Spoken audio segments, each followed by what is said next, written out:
তাদের ভাই ব্রেকআপ হয়েছে, তারা হাত কাটছে, সুইসাইড করবে বলছে।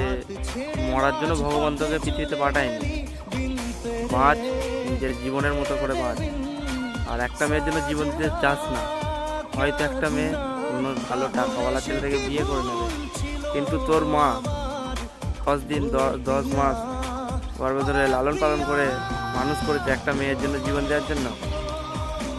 ভাই ওই ভুল কাজ করিস না, কারণ ভালোবাসাটা সবার দ্বারাই হয় না, আর যার প্রতি আসে সে বোঝে না।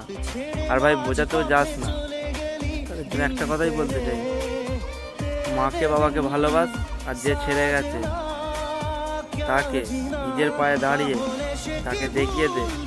উপবাস নয় ভাই, তাকে আফসোস করা যে কি জিনিস হারালাম আমি। হাত ছেড়ে মাঝ পথে চলে